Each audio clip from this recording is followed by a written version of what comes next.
राजगढ़ की गौरी अपने माता पिता की इकलौती संतान थी।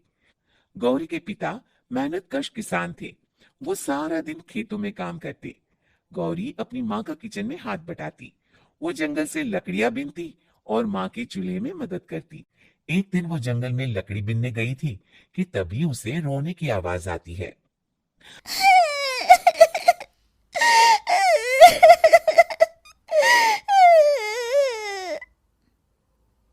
अरे, यहाँ कौन रो रहा है?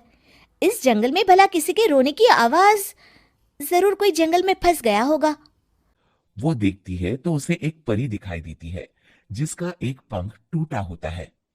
अरे, तुम कौन हो और क्यों रो रही हो? मैं परीलोक की रानी हूँ। पृथ्वीलोक में घूमने आई थी, लेकिन देखो ना, मेरे पंख ही टूट गए। अब मैं कैसे उड़ान भरूंगी? अरे, इसे जोड़ना तो आसान है। रुको, मैं अभी जोड़ देती हूँ। ये कहकर गौरी लकड़ी और रस्सी की सहायता से पंखों को जोड़ देती है। परी अपने जुड़े हुए पंखों को देखकर खुश हो जाती है और गौरी को वरदान देती है कि वो पूर्णिमा की रात किसी भी चीज को हाथ लगाएगी तो वो सोने की हो जाएगी। लेकिन लेकिन गलती से अगर उसने किसी इंसान को छू लिया तो वो अगली पूर्णिमा तक सोने का ही रहेगा। गौरी घर आती है और सारी बात अपने माता पिता को बताती है। गौरी की माँ उसे कहती है, तू भी ना गौरी, सारा दिन परियों की कहानियां पढ़कर स्वप्न लोक में ही रहती है। नहीं माँ, मैं सच बोल रही हूँ। देखो, आज पूर्णिमा की रात है ना, इसलिए डर के मारे मैं कोई सामान भी नहीं छू रही हूँ। अच्छा, ऐसी बात है बिटिया रानी, तो जरा इस घड़ी को हाथ लगा दे। गौरी घड़े को जैसे ही हाथ लगाती है वो सोने का हो जाता है। गौरी के माता पिता घड़े को देखकर हैरान रह जाते हैं। अगले दिन गौरी के पिता उस घड़े को सुनार के पास बेचने जाते हैं तो रास्ते में उन्हें कंचा काकी मिलती है। वो सोने का घड़ा देखकर गौरी के पिता से पूछती है, अरे गौरी के बापू, ये पीतल तो बड़ा चमक रहा है। अरे काकी, ये पीतल नहीं, सोना है, सोना। बेचने ले जा रहा हूँ। अरे कहीं कोई लॉटरी लग गई है क्या? इतना सोना? गौरी के पिता काकी को गौरी को परी द्वारा दिए वरदान के बारे में बताते हैं। काकी गौरी के पिता की बात सुनकर सोच में पड़ जाती है और फिर अगले दिन काकी गौरी के घर आती है। गौरी के बापू, तुम्हारे लिए मैं खुशखबरी लाई हूँ।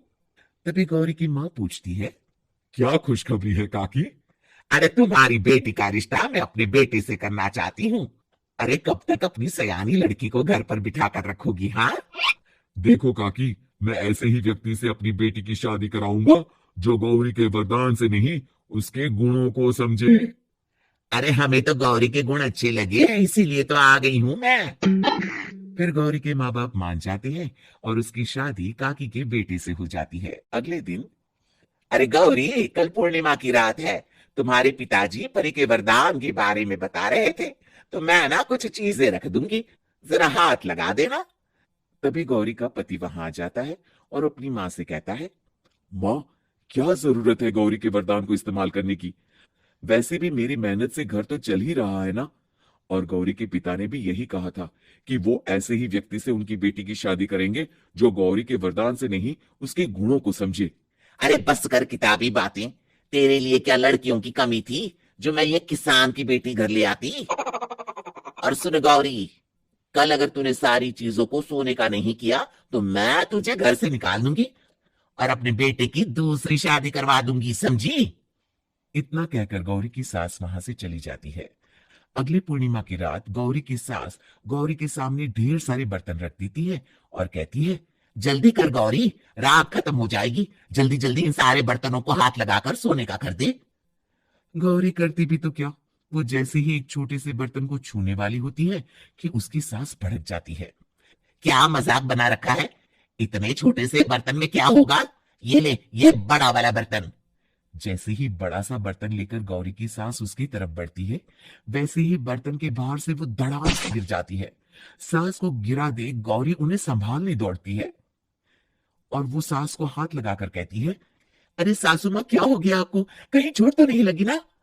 लेकिन जैसे ही वो हाथ सांस से हटाती है तो देखती है कि उसकी सांस सोने की हो गई है। गौरी सोने की सांस को देखकर रोने लगती है और अपने पति से कहती है,